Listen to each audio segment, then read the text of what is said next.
Well, as folks in Arizona know, I've long been a supporter of the filibuster because it is a tool that protects the democracy of our nation rather than allowing our country to ricochet wildly every 2 to 4 years back and forth between policies.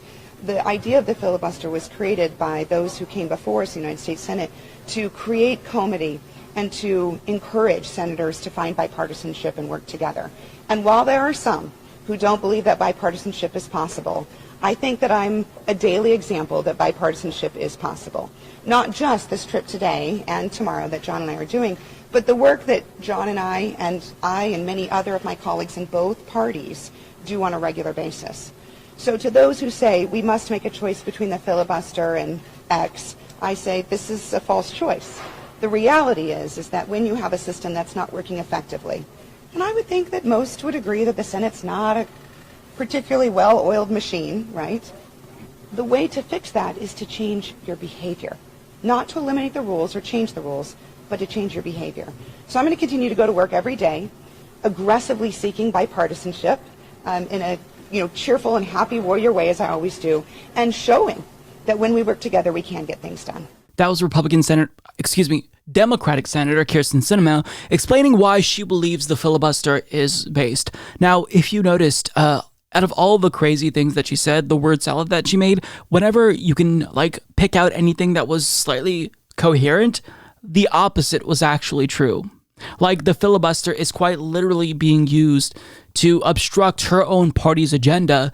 And she explains why it's not the filibuster that's the issue, it's the individual behavior that's the issue. Right, because the individual behavior is utilizing this tool that's a relic of the Jim Crow era to obstruct everything. I don't believe that she believes the things that she's saying. I think she actually is just lying through her teeth, and she supports keeping the filibuster because she sides more with Republicans than Democrats, and she just doesn't want to admit that for some reason. But she doesn't want even this milquetoast agenda that Joe Biden is pushing to go through. That's why. So she says here, the filibuster protects democracy and encourages senators to find bipartisanship and work together. Is that so? Because it doesn't seem to be doing that, actually. It seems like Republicans are simply just using the filibuster to obstruct any and everything that the Democratic Party wants. So is it actually encouraging bipartisanship, or is it hindering it? To say that the filibuster protects democracy when it's currently being used to block the For the People Act, which literally is the bare minimum needed to save democracy from all of these voter suppression bills that we're seeing pop up across the country, it's just, she's lying. She's lying. I don't believe that she believes this. Now, she also says, and while some don't believe that bipartisanship is possible, I think that I'm a daily example that bipartisanship is possible. That's just hilarious. You are an example that bipartisanship is possible because you join with Republicans to block the Democratic Party's agenda? If that's an example of bipartisanship, then I don't want anything to do with that. She adds, the reality is that when you have a system that's not working effectively, and I think most would agree that the Senate is not a particularly well-oiled machine, right? I wonder why. The way to fix that is to change your behavior. Okay. Not to eliminate the rules or change the rules, but to change your behavior. That is insane. The Senate is an institution that has certain mechanisms, certain tools that incentivize this sort of bad behavior. Now, you can prove us wrong by not obstructing the Democratic Party's agenda. The Republicans can maybe prove your point by choosing to not obstruct everything using the filibuster, but she knows that that's not going to happen. She's just trying to grip onto any argument she has to defend her unwillingness to get rid of the filibuster. But none of this is persuasive at all. Will she stop siding with Republicans to block even the most basic things supported overwhelmingly by the base of her party? The For the People Act, the PRO Act? I mean, of course not. So I don't even know what she's saying, but this next thing that she says here, just insane. So she adds, if you seek bipartisanship in a cheerful and a happy warrior way, the way that she does it, you can actually show people that you can get things done when you work together. She actually said that with a straight face.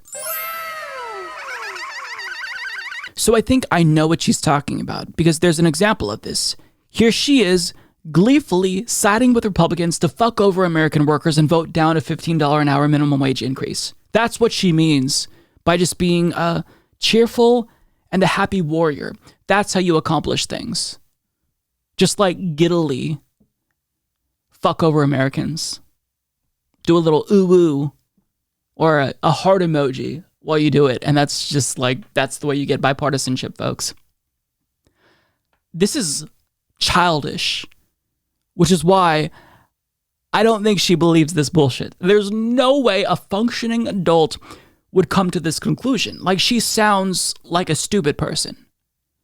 But again, she's just trying to find any and all excuses as to why she doesn't want to get rid of the filibuster.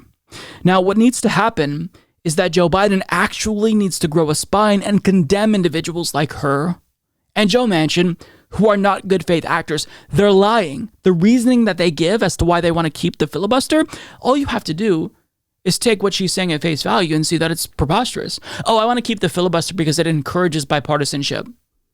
But that's not happening. It's demonstrably false. It hasn't encouraged bipartisanship. We can see it in action. Republicans are obstructing everything. So what are you talking about? Now, thankfully, Joe Biden has actually called out Kyrsten Sinema and Joe Manchin, not by name, and very tepidly, albeit it's a start. And June should be a month of action on Capitol Hill. I hear all the folks on TV saying, why doesn't Biden get this done? Well, because Biden only has a majority of effectively 4 votes in the House and a tie in the Senate, with 2 members of the Senate who vote more with my Republican friends. But we're not giving up. Then crack some skulls, metaphorically, of course. Either, offer them carrots or take the stick approach. I don't know, but if you just continue to allow members of your party to obstruct everything that you want to get accomplished, you're going to be a very ineffective president at the end of your 4-year term, Joe Biden. So, you got the COVID relief package through. Are you going to get infrastructure through? Are you going to get the For the People Act through? Because if you don't, Republicans are going to win the 2024 and 2022 elections because they've already rigged the rules in their favor. Are you going to get the PRO Act through? You can't get the minimum wage increase through, but the PRO Act will at least allow more Americans to join unions. You can't just keep letting them do what they want to do. Like, the status quo within the Democratic Party, and particularly in the Senate, has been to just let individual senators from more purple and red states do what they want to do. Claire McCaskill talked about this all the time, how Chuck Schumer would let her, not side with Democrats and even let her align with Republicans if it was to her benefit. But that needs to change. Joe Biden needs to be clear and direct in saying, I need these bills on my desk, and I need you to find the votes, Chuck Schumer. And if he can't get it done, then replace Chuck Schumer. And if any, majority leader can't get it done, speak to them directly. You have a high approval rating. Use that to your advantage. Use your bully pulpit to name and shame them. Get it done. So, this is all really frustrating because I'm so sick and tired of hearing all of these excuses. Like, by now, if you don't support getting rid of the filibuster, then you're just admitting that you don't want anything to be accomplished within the next couple of years. You're just admitting that because you're not going to keep this majority. Even if it's a thin majority, it still is a majority nonetheless, with Kamala Harris as the tiebreaker. You're not going to keep it if you don't get anything done. So you've got to crack some skulls and make it happen. So Joe Biden needs to be a lot more assertive. He needs to grow a spine and condemn this level of foolishness, because what she said there, we all saw it, is absolutely absurd. It's borderline delusional.